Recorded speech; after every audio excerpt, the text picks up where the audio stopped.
Okay, that was just the thumbnail going through the music. It was supposed to be part of the video. What happened? Andy? What's Okay. that? Did I do something? I don't know. I must have done something on Canva. But anyway, guys, welcome back to Gardens the Untold Story. I'm your host, Ken Somerville.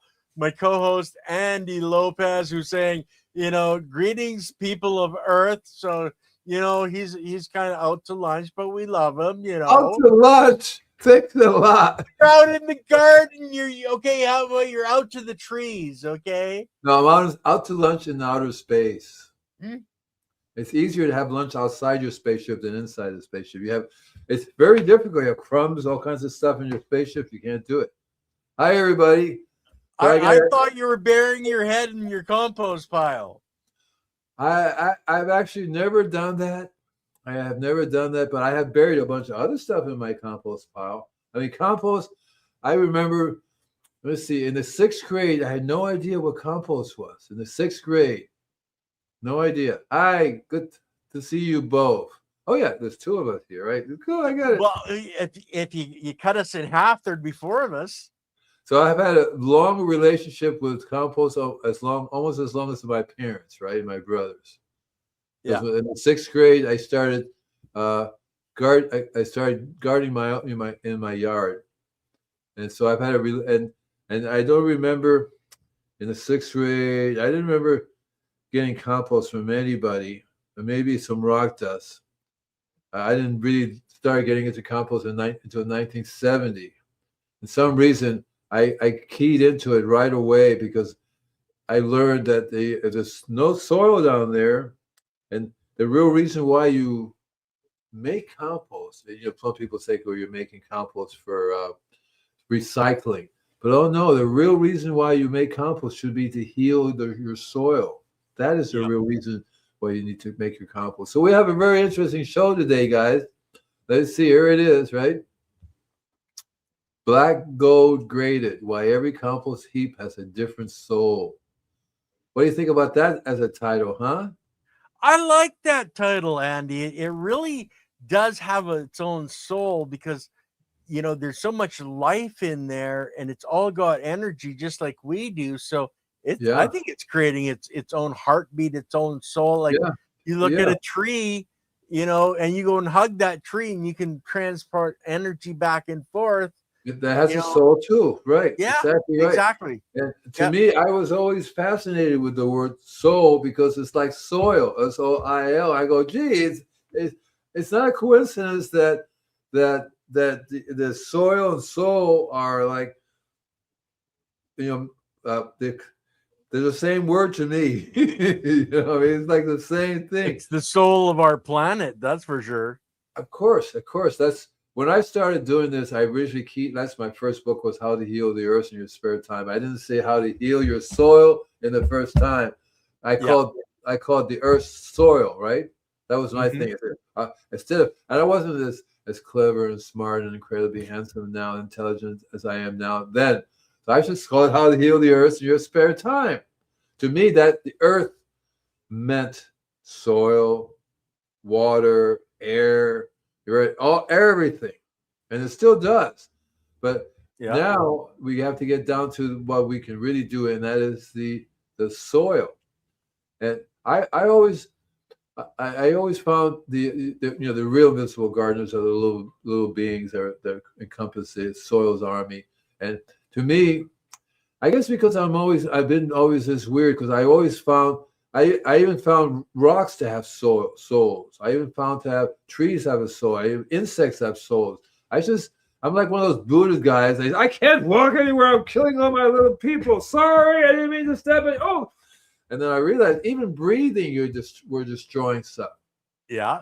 So it's hard to get away from the destruction aspect of our nature. What is it for? What is it? Let me see what this is.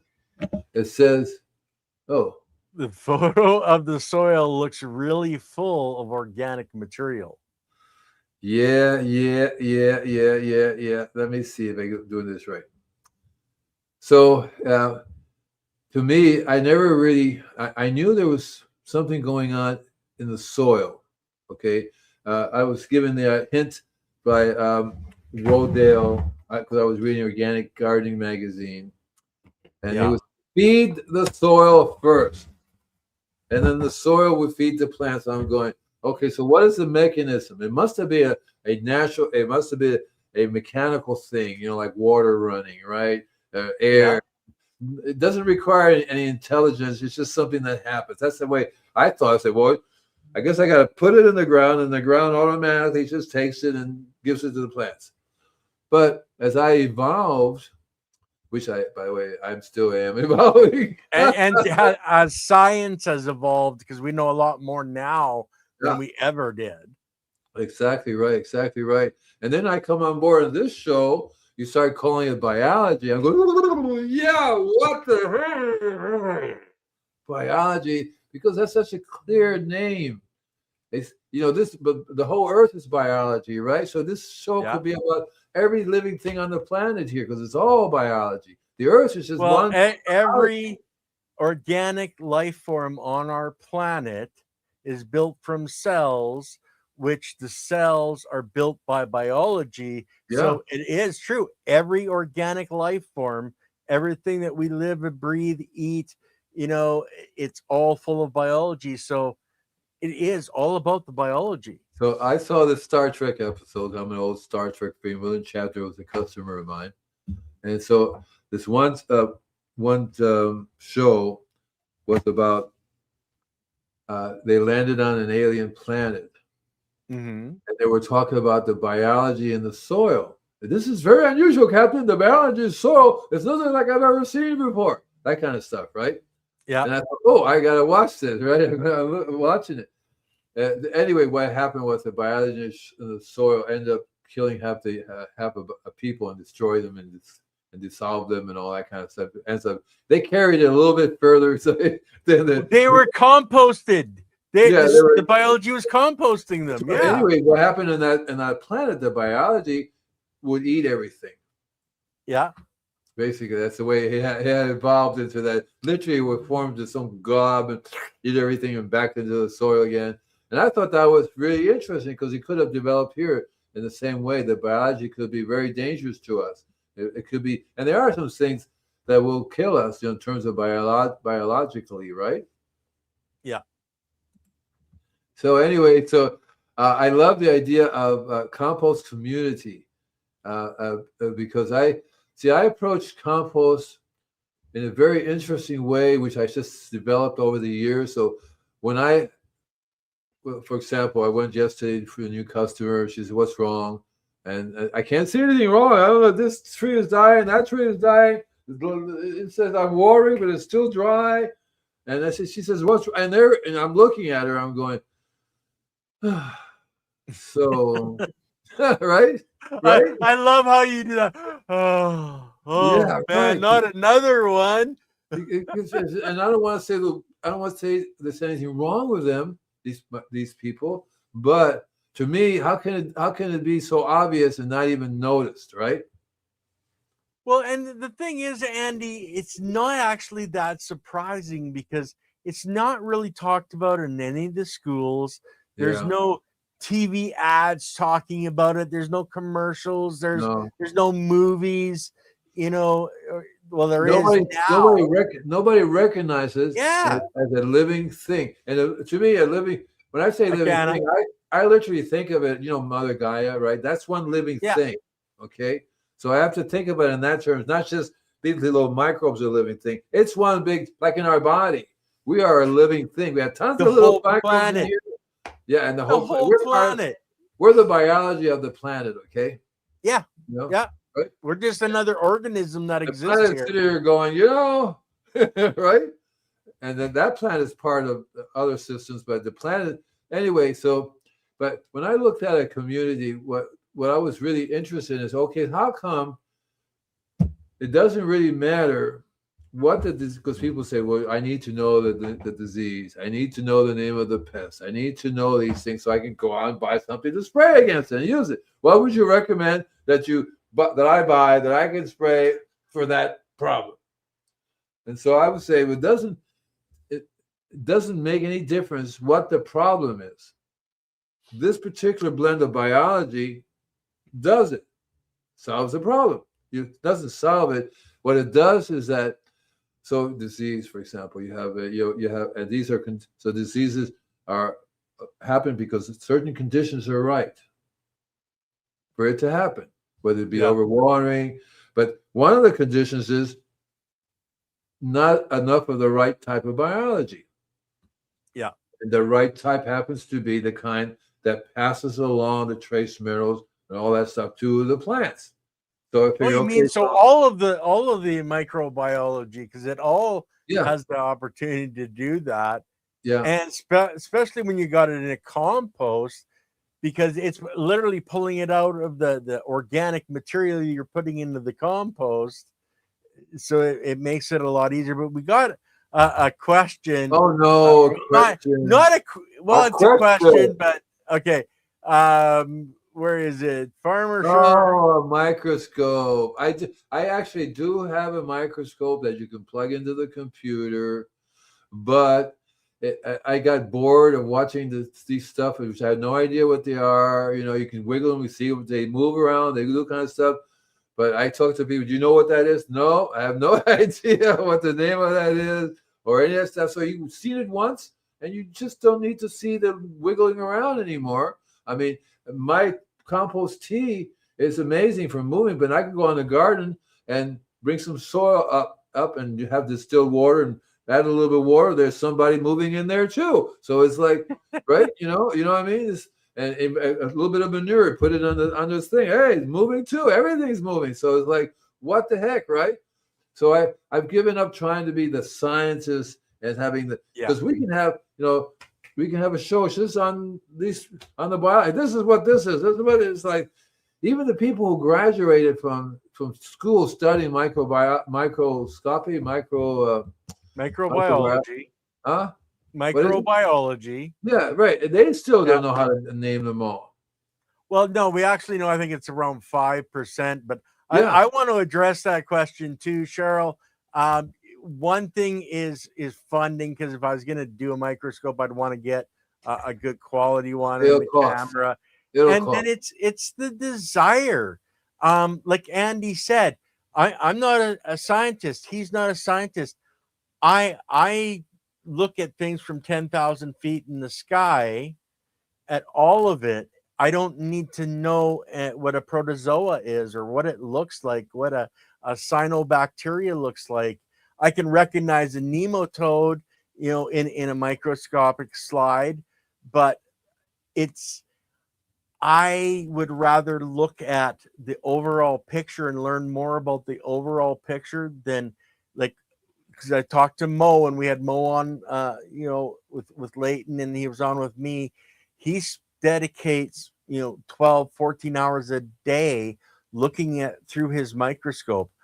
I don't have the time to do that, nor do I have the desire to go that route. I would rather have the professional be the professional. I'm not a mechanic, so I don't fix my own car. But I really appreciate a mechanic. If I was like 30 or 40 years older, younger, as a matter of fact, I actually, let's see, that would be 37, 40 years ago, 37.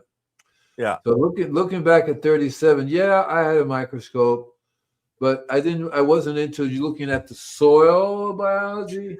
I was looking at the biology on the plants of leaves of plants, looking at the disease on leaves of plants, so you can see a little bit more detail on the disease, or even the bug. You can see they're in there too. So I would look at that. And even then, I would say, well, why am I looking at these guys? Oh, hi there. Take a note. I saw, no.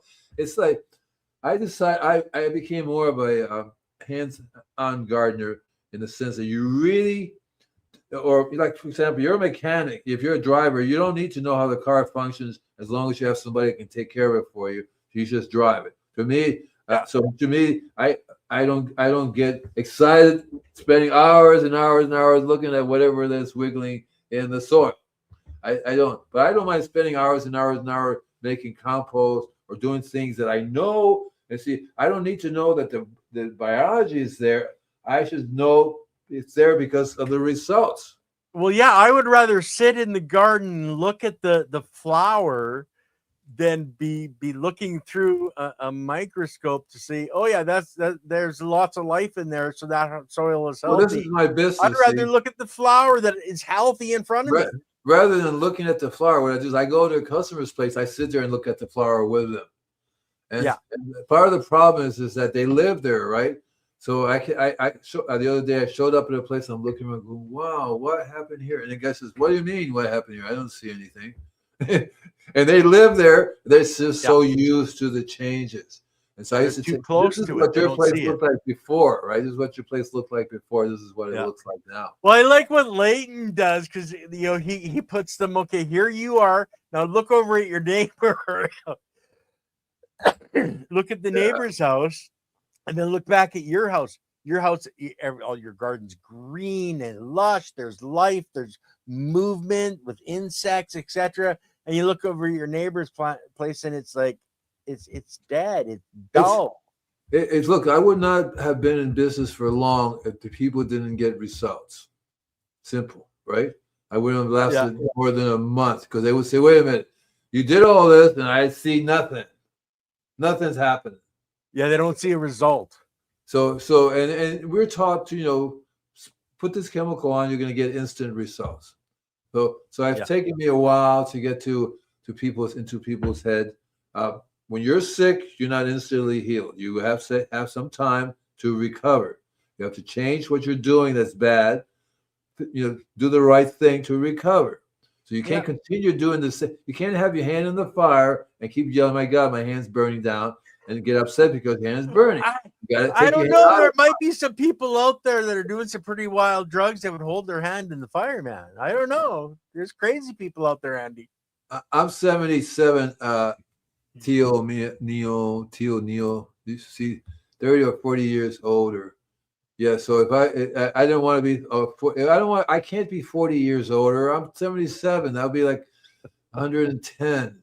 No, I'm talking about 40 years younger. Yeah. I could use 40 years younger. Yeah, that'd be cool, man. Back in my 20s. Yeah. My pride disappeared. Oh, there it is. Did I do it right? I did it wrong. Yeah, pretty much. You're good. I did it wrong. I'll bring it so we're up on the side again. But there you go. So when I started making compost, I made it with specific intent. I say, okay, I have this business. Part of the business depends on people's having healthy soil. They don't make compost. They don't know what they're doing. They buy compost in the store is crap, CRAP, And a lot of times when they make compost, they're missing out on the main ingredient. They just throw everything together. This is wonderful. And yet they say, well, how come my plants are still sick? Well, you didn't make it correctly. So what you put in it, I don't think it takes drugs for some of those people to do crazy things. Look, I do that. And I do take drugs. I take drugs to calm down, to be straight, okay? Because I'm like, whoa, what? Stop it. Let go of my hand. Oh, sorry. Well, we're not gonna go there because I pretty much do the same damn thing, Andy.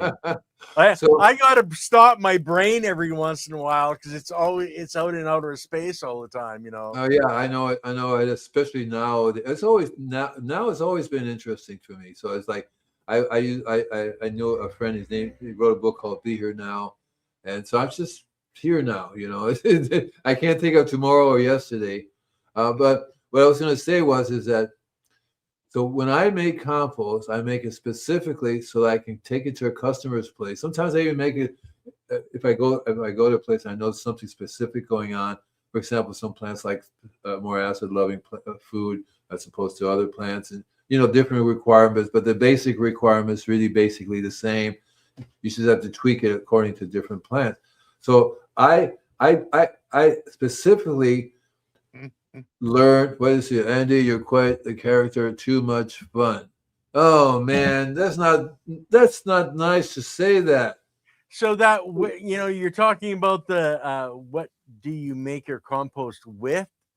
I think anything that's organic on our planet, but then you're saying like if you want to specifically target compost for say roses. Maybe you make your compost mainly out of roses because that's the exact nutrients that a rose needs, Well, right? that would be true if those roses were fed correctly, if they had all the nutrients they should have. Because if they weren't fed and they were deficient and they died, they're not going to become great just by dying. See, so that's a part of the problem. And you're correct. Normally, somebody's growing. Like, that's why if you have an organic garden, you do everything right. That compost you get from the organic garden produce, will have the trace minerals and everything that you put in the first place. You see, right? And so I could do that. That people, so and then also to a lot of organic gardeners company, when you buy food, they don't put any the right things in it, so it looks good, but it's not providing you the trace minerals you need. So if you eat some of that and put that in your compost, you're not going to get the trace mineral because it wasn't there in the first place, right? So I stopped. That's why I started making my own compost specifically, because I could not trust to get buy compost for sure, because every time I buy compost, energetically there was nothing there. I mean, it's a big clue for me when the compost is sitting in a plastic bag. And No doubt. It's not breathing or nothing. And then going, how long has that been in there? Right? Andy, I want to jump onto a question that came up here. My yard is like pure sand. It is hard to grow grass. What is your recommendation to add to my grass or the soil?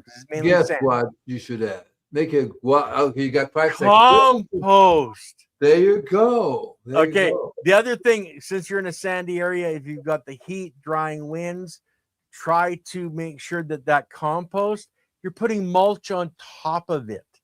Compost is not mulch. Compost needs to work into your soil. So if you put an inch of compost down, put 2 inches of mulch down, whether that's straw, whether that's wood chips, etc. You have to protect the compost so it can stay moist, so your microbiology can survive. And then it'll start making biofilm, and it'll start making your sand into aggregates. That's true too, except for one thing. He wants to grow grass. That means that the grass will have to come up through the mulch, which makes it a lot harder. What I suggest, Cana Flex 420. I wonder, do you have a sister named Cana Flex 421? Oh, Andy. Okay, right. Anyway, so what I suggest you do is you learn how to soften, how to bring the biology to that hard clay that you have. If one of the ways, of course, is to add the compost to it, but you have to, since you're going to be doing grass, so there's the right time of year you're going to want to do that. Because ideally, if you do it in the wrong time of year, the winds will come and blow all your compost away, and the seeds won't grow. I wouldn't be so fast to try to grow seeds.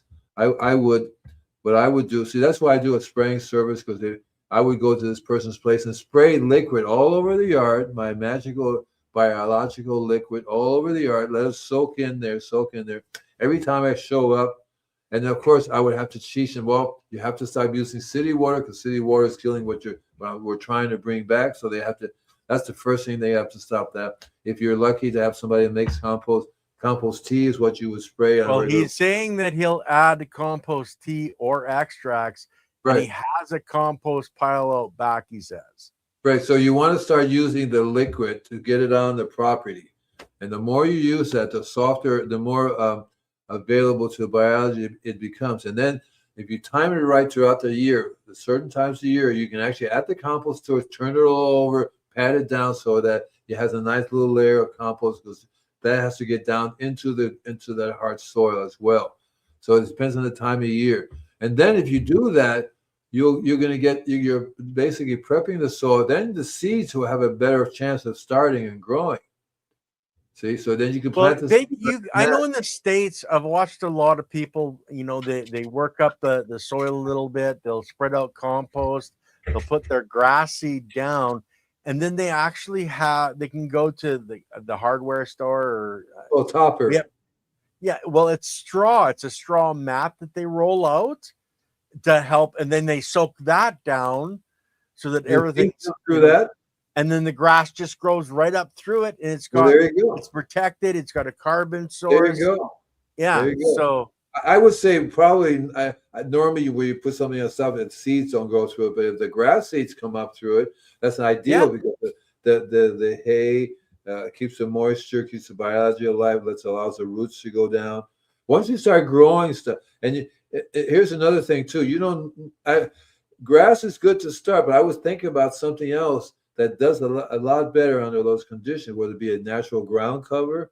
So that's one way I would go. Here, what I'm doing here is helping people decide what type of. So you don't need a lawn right now when it's 100 degrees outside. No, no. Right, but native California grass called carapia loves it. So once it's cut and it has 10 foot deep roots, so it doesn't really care what's outside. It's all a little bit fireproof too. So it holds the water, it gets air down in there, it converts all that hard all that hard clay into soft. We talked about cover crops, Andy. Tell I can't remember the names of the cover crops. That's just like grass, but give us those names again, brother. Well, there are a variety of cover crops that you can use depending upon where in the country you live. A lot of them are legumes. A lot of them are, in other words, they add nitrogen to the soil in the process of growing, and they actually add nitrogen to the soil rather than taking nitrogen out. And so, and what I would do is look up a nursery that handles local natives. And you're going to find that there are tons of different types of local natives, which are basically what you want to do. They will grow like crazy in that environment. They will help the soil. And then slowly but surely, you can start bringing in some other types of plants that would not normally do it by themselves, but they just need a little more help in getting the roots, the soil broken up for them, right? And so there are lots of herbs. I would go with herbs, ground cover herbs. These are legumes. There's a whole family of legumes from sunflowers to peanut, but these are not the type you would grow in that environment. You would do it in a raised bed, for example, for the soil in the raised bed or in containers. But if you have a property that you want to eventually have grass in, if you insist on grass, I would try to find a native grass. There are lots of native grass that will grow really well, and they don't care whether that's the kind of soil they like, a sandy soil that would like that. What you're thinking of is that you need normal plants that need soil. They don't do really well in sandy soil because it's not meant for it. Cactuses will love it. All kinds of succulents will love it because that's what they like, is sandy soil. Does that help? Well, if you're trying to rebuild the soil, start adding carbon, start adding the compost, because then you're going to turn that sand into soil. Yeah. And I think that's more where we should really be looking, because most people want to grow, whether they want to grow roses or whatever in a sandy soil. They want to grow their garden, their vegetables. Yeah. We're not. Andy, you're too much of a bloody landscaper, brother. You want to look at trees. That's what I'm doing in my backyard, because in my backyard, all they had here was a road, and they used construction sand, so there's no soil, very sandy. And I've been here 2.5 years. I've been adding compost on a regular basis, turning it all over, growing I told myself, whatever wants to grow, bada bing, bada boom, come on Weeds, medicinal plants for your soil. Exactly right. So sometimes I hired somebody to help me, and the stupid guy would start pulling up my weeds. And I'm going, stop. I said, well, these are weeds. No, they're not. Yes, they are. Are you arguing with me? This is my place. And those things are not weeds. And even if they are weeds, you don't pull up weeds. Oh, yeah, I pull up weeds. No, you don't. So it's one of those things, and people are constantly complaining about the weeds. Lady, leave the weeds alone. Weeds are Mother Nature's medicine. And they look at me like, oh man, this guy. Well, and not only that, but they're collecting sunlight, so they're actually bringing energy and more life into the soil structure to make more biology, which is going to grow a weed or a rose or your grass. You need that. The more green, the more chlorophyll, the more energy gets sucked into the soil system, and more life. I've always loved, quote, weeds, because nobody planted them. They come up on their own, and they do better than anything else you can plant. I have some weeds in the backyard. They're like, go ahead, hit me. Come on, hit me. I dare you. I go, I'm going to survive.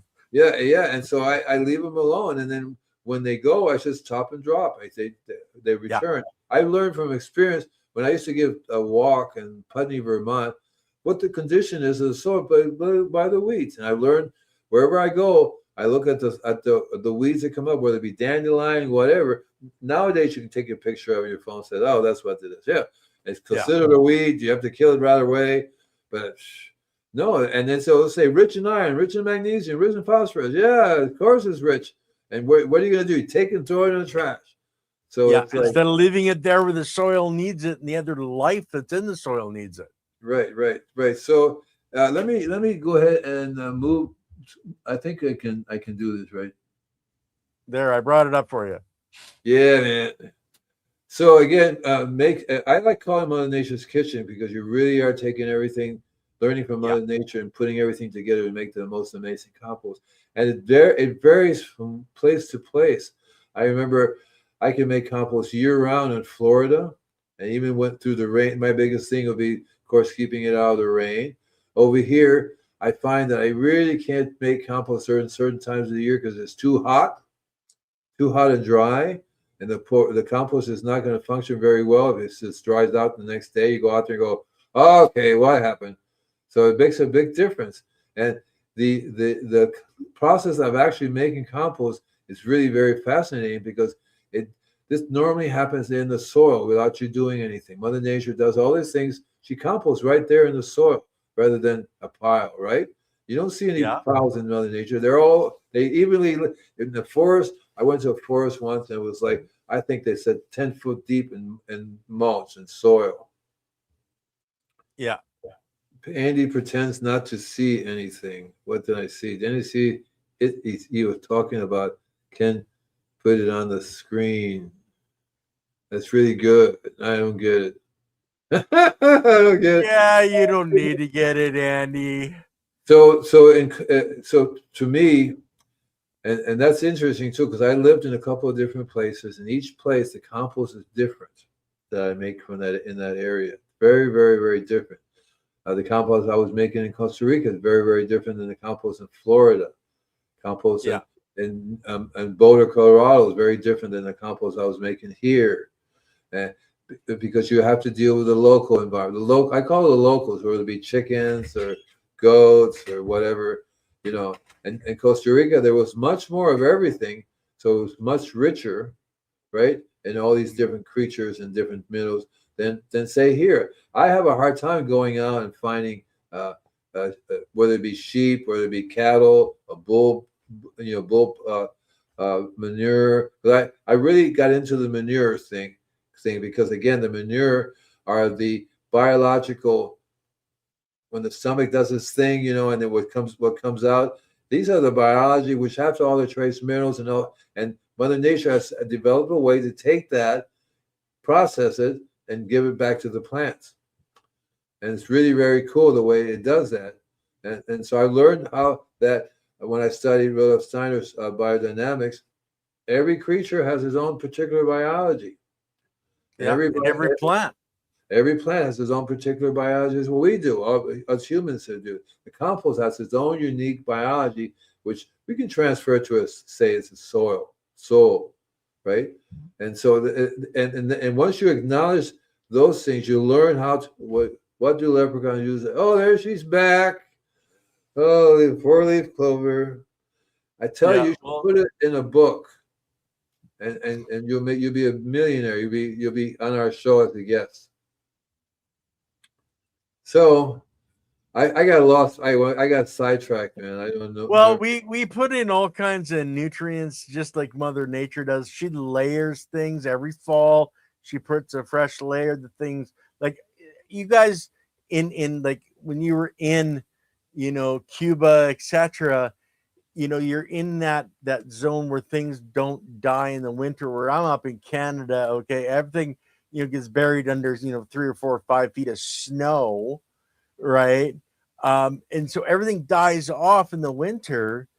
But Andy, when you were composting in Cuba, were you taking a lot more green and then letting it dry out to put in the compost, or were you just like when the plant was finished, like say a tomato plant or a potato plant, you were pulling it up, putting that in the compost because it was life cycle was done. How are you doing? Because like in Canada, we don't have that problem. But there's just so much resources, so much, all 24/7, that you just take what's available. You don't even have to set anything aside to dry it out because there's so much stuff is already drying. So many things. You just have to learn how to grab, and just it fills right back up again. It's just constantly making more and more organic matter, various different sizes and shapes, various different colors. Well, you're getting banana leaves and all kinds of. Hey, where in Cuba? Tio Mimo wants to know. I grew up in Havana. Habana. Yo soy cubano, viejo. Yo soy cubano. Viva Castro. Okay, switch to the middle of the screen again, Andy. Oh, come on. I like the corner. People, I want to see your eyes, man. Come on. Yes. Oh, he is alive and awake. Hey, it's a good day. So yeah, and same thing with Florida, same thing with Costa Rica. There's always an abundance of animals and birds and all kinds of. You don't have to. Nobody throws anything away. I don't remember. I do know people go shopping. And some people are cool. They have their own bags to make. Some people not so cool. They use plastic bags. That's not a good idea in a tropical environment. But mainly, I remember people would just weave their own baskets to go shopping with. Just such an abundance. Where over here, you're lucky if you find any. If I was to make compost just strictly what I got in my backyard, I couldn't do it. Yeah.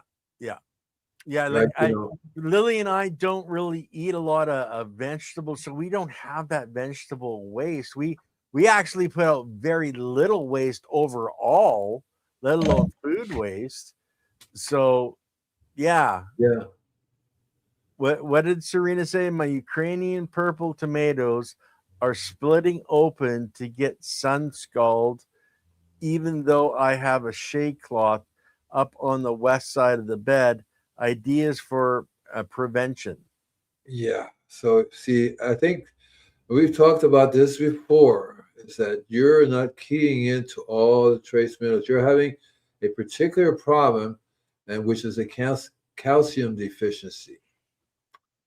And either your pH is too high or too low. If it's too high, you don't. It also depends upon what else are you're feeding these guys. Whether you're buying organic. I'm assuming you're organic. So you go to the store and buy some organic fertilizer, for example. I would need to know that. What is it you're buying? I would need to know why you're having. See, it's very common for folks to have a calcium deficiency, both in their bodies and in all the plants all the way around it. And that should be obvious to everybody, because in the good old days, there was more animals you ate, more animals. Things would be dying left and right here. So these creatures are no longer around us dying, providing the calcium that's needed. See what I mean? And also magnesium and potassium as well. Of course, right. But the calcium is the main thing for the plant for its splitting. Is it a calcium deficiency that makes it actually split? Because I don't know that she's talking about root rot. No, that's different. That's two different things. Yeah, that's a different thing, because I think I lost the question, but she was talking about the plant itself. Which is yeah. So the tomatoes are splitting, says sun scale, and there's a calcium deficiency. And in reality, it comes down to the calcium is the doorway to a bunch of other trace minerals. We talk about magnesium and phosphorus. You may have the magnesium, you may have the phosphorus there. If the calcium is not there in the right proportion, they're not going to get either of that either. And not only that, but also a variety of other trace minerals that are essential for the production of healthy plants, and that the plants and the Brix level would be too high for the sun scale. The sun scale, like any disease or any pest, requires a simple carbohydrates environment to function and to live in. Not just I want to put out Tio Mimo is saying, is it too much water in a short period of time that's feeding them to burst? Right. So the water inhibits the absorption of calcium. And every time you have too much water, it's the microbes put on their face mask, with oxygen.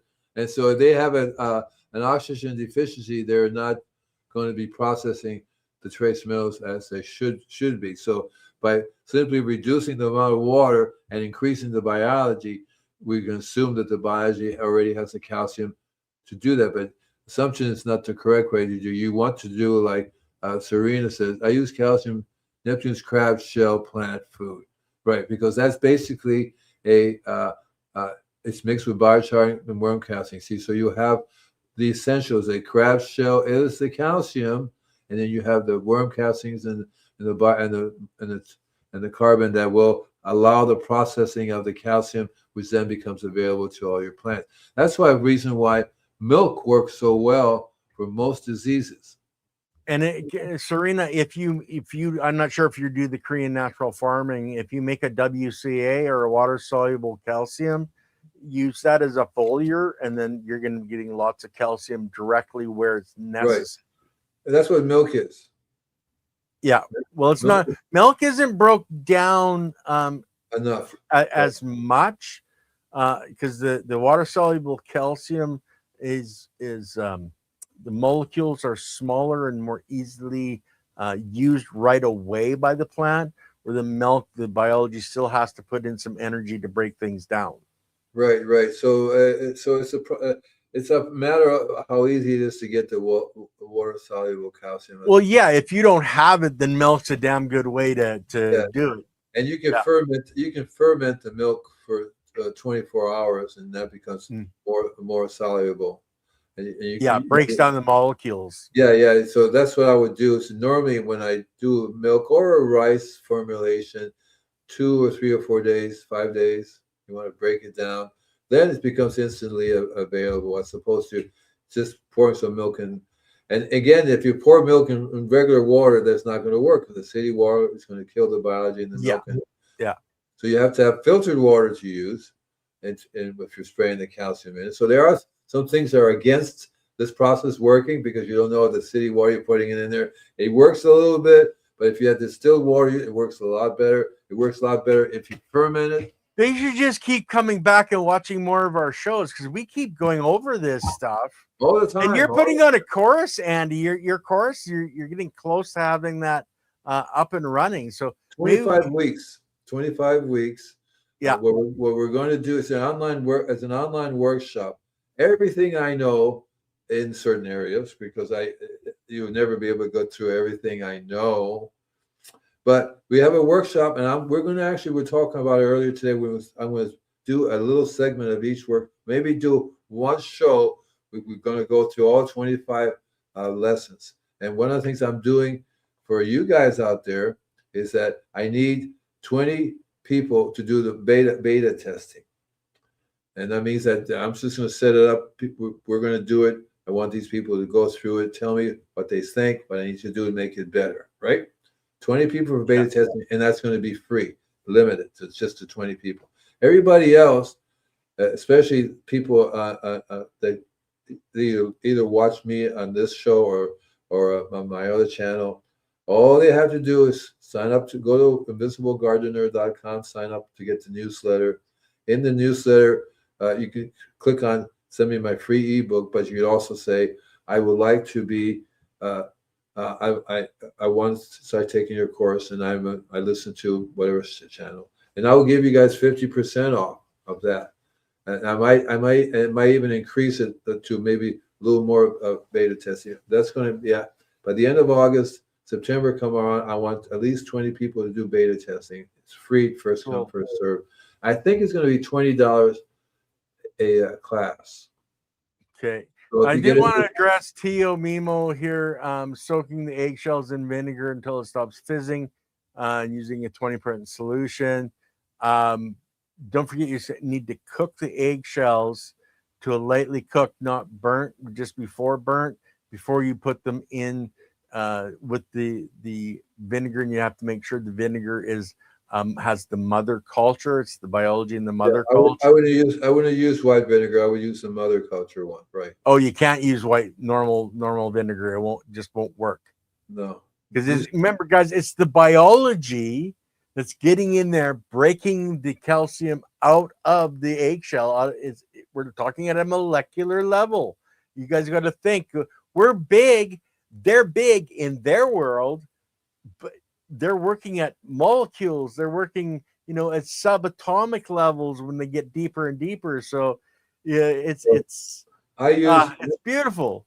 I use Michael Whitman's wood vinegar. When you do what? Do you make water soluble calcium, Andy? Well, I do on certain occasions. It depends on how bad the situation at a customer's place. And my place here, I do go through that process of fermenting things on a regular basis, whether it be through rice or wheat flour or through corn flour or milk. I rotate through all those. That way I have different types of biology happening all the time. And so I also get several different sources of trace minerals, so I don't concentrate on one particular. I used to do. I would fall into, you need to get the water soluble calcium. No, I need to get a blend of something that's all water soluble, that has magnesium and all this stuff that's highly water soluble. That's the best key to do, is to always get, like Mother Nature doesn't say you need this. She just says get it all together. Just put it all together, stir it all up, and that's what you give to your plants. That way you know you have all the diseases and pests covered. Because if you concentrate on one type, you're going to get hit by something else. That's the way it always works. So that's the key. That's part of my secret to when I deal with it. It doesn't make a difference of the pest or the disease. I have this blend. This blend will 96 trace minerals in it. Yeah, I that's one of the reasons that I use sea salt. Yeah. And put salt when I'm doing a foliar spray. I actually use a little bit of salt water for minerals, and then I use the water soluble calcium. I use lactic acid bacteria, fish amino acid, and that's the because I learned the Korean natural farming methodology and built those. Most people won't, but when you're going to the store, you don't really you want to be very careful. Like what Andy's talking about, he's getting specifically. And Serena, look up the Korean natural farming. There's tons of videos on how to make water soluble calcium, how to cook the eggs, etc. But that's only if you want to take the time. It's like I don't use a microscope because I don't want to take that time to do that. But Andy, you buy the majority of your stuff, and you found really good suppliers like Michael Whitman for the wood vinegar. Yeah, search. Yeah, and the different rock dusts that you buy, you get the C90, etc. Yeah, and you have to be really eccentric at it, because if I didn't do that, then I would not be able to be in business to heal people's trees, because it won't work. Yeah, it just won't work. The same thing with your body. You have to be able to eat a wide blend of food rather than concentrate on any one thing. And so, but nowadays it's easier to buy products. You just have to know who's at the other end. And one of the companies that I work with is called Acres USA, and they're a bunch of old-time organic farmers. And the catalog tells you, these people tell all kinds of compost tea. They make 1,000-gallon tanks of compost tea and spray thousands and thousands of acres. And so that's really cool. So they make their own tea, and you can buy their tea, and they have products that they use. The company that sells fish emulsion does not use urea. So it's all good farmers, all good products that you just have to, you can, so easy to buy. I go nuts buying stuff because it's really easy and blend it together. But you'll learn from experience that you cannot blend certain things together, right? And Serena, or not Serena, Cheryl, Goathead is the perfect answer. Is Chris Trump is who I trained with, and Chris has a lot of videos online, but he does have courses that he puts on. So just look up Chris Trump, Korean Natural Farming. You'll find it. And then there's a different direction from his Master Cho's son, which is named Jadam, Jadam. and that's more of a scientific direction where you're not doing as much fermentation as you're doing mixing, and getting a similar result. But Cheryl, I understand your situation. I think you might be more into the Jadam side of things, and these books are online as well. Yeah, you learn. It's like cooking. You learn from experience how to make certain things because it really works for your area, for your plants that you want. You know, the Yeah. the vinegar can be used. That's why I use Michael's wood vinegar, because I find that I can adapt it to almost any plant in my immediate environment here. It works really well at me producing my liquids. When I put it in my liquid, it acidifies. It's just enough. Got too much of anything, right? Don't be a moron. But so I like. And when I first started using vinegar, it was actually bamboo vinegar, which was like another amazing, because the bamboo is a specific type of amazing energy, a plant that it grows, and the enzyme of the biology on that thing is absolutely crazy. You only need a drop of it. Using root rhizomes for vegetables. Yeah, I've been experimenting with microbial brews using rhizomes for root vegetables, grass for corn and other nitrogen-loving plants, etc. Seems to be working well. Any thoughts on tweaks I could do? Um, you're doing a fantastic job. Focus when you're looking at if you're trying to grow in the vegetative state, then look at plants that you can ferment that are in the vegetative state, because they have all the enzymes, etc., in that state. When you're switching to flower, if you can get some flowering plants then and ferment them, then you're going to get the enzymes at that state, which is going to help. But remember, depending on what you're growing, if you're doing foliar sprays, you might not want to spray the bud or the apple, etc., that you want to produce. But that's my take on it. And did you have something you'd like to add to that, brother? He mentioned corn. So one of the liquids of the biology that I make is made from corn. So I talked a long time ago about using organic cornmeal or organic corn flour, organic wheat, organic rice. These three things each release a different type of biology that the organic rice is absorbed right away. The corn takes the longest for it to break down.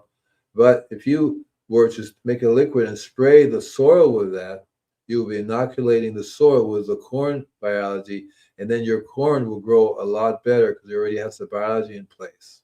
Just a thought.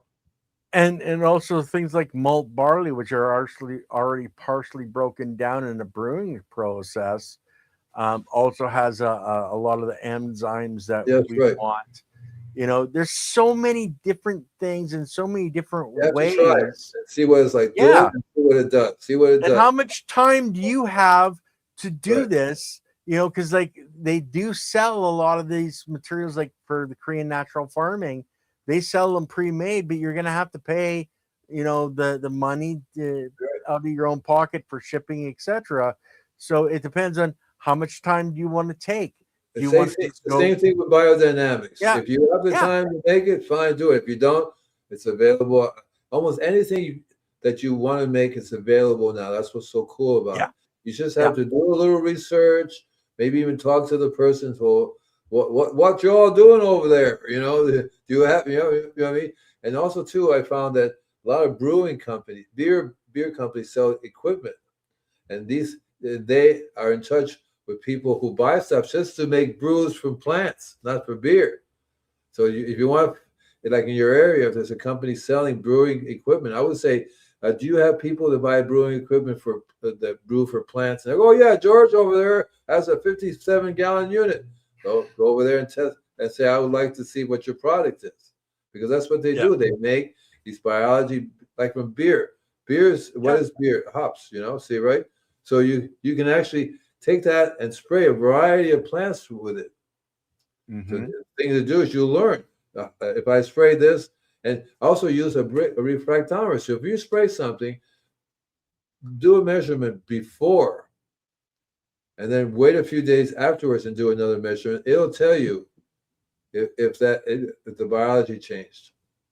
I like this from Shooting the Soil is, yep, hydro equals mad chemist, soil equals mad biologist. Yeah, Okay. right. Shooting the soil. That's awful. So what are we doing next week? I haven't come up with one yet, did I? I was supposed to have a list for you. Yeah, well, the thing is half the time, like we talked about compost today, Yeah. and etc. But we get sidetracked. We love questions, guys. The more questions you have, Yeah, I'll do you put nothing but in, questions. I love that. yeah, I we think we're love really answering helping people. questions. We're really helping people out, and that's what I like. And so feel free to ask questions, even if it doesn't have anything to do with what we're talking about. Yeah, And like RX says, experimenting is half the fun. that's right. That's right. As a kid, I was, and I still do. Every once in a while, I read about something. I go, okay. So I call them Andy, up. you're still a kid, okay? I don't know where Well, that gray hair come from, but you're still a kid, man. My doctor says I'm 17. So what can I say? So when I buy stuff, I learned, okay, don't mix it right away. Just do a little bit. Because I did one together and it started foaming. It wouldn't stop. 3 weeks later, it was still foaming. I go, well, maybe it'll stop. No, it just foamed and foamed and foamed. So you have to understand how those mixtures can work well together, guys. Yeah, please subscribe. Yeah. Do the like thing. YouTube likes it when our audience, and I thank you for the comment. Please go to my website, invisiblegardener.com. Sign up for the newsletter. If you want to be one of the 20 people that gets my workshop free, do it. And then if the rest of them, I will give them 50% off anyway. Okay, so then check out the website and see what I'm doing. I'm doing a lot of really cool stuff lately. And we got a couple of minutes. So any thoughts on worm castings? Yes. Yes. It's a great source of not only the trace minerals, but make sure the worm castings is not heated. Then you have eggs, which means more worms. If it's heated, no eggs. I don't ever heard of anybody heating their worm Yeah. castings. They're a lot in the store. You buy they're in a bag. Okay, I see. Yeah, your store bag stuff. But yeah, if you're doing home worm castings, or you can look at a company called Wiggle Brew. We've had them on They don't the channel. They don't heat at all. Right. No. And you do have to ask. If you are heating stuff up, you're killing stuff. We don't want to kill the biology. We want to add the biology. So if you have the biology with it, then all you have to do is make some tea. If you have a small amount, make a tea and spray that. Just be careful what you're using to spray with. Yeah. Anyway, guys, Andy, love you, brother. Tomorrow we have the ladies are back. We still got time. Still 3 minutes left. Okay, I gotta go pee, so I'm getting off, guys. Oh. I'm sorry, but I drank too much water before the show. I gotta go pee. That's a new one. That's a new one. I gotta go pee too. Bye, guys.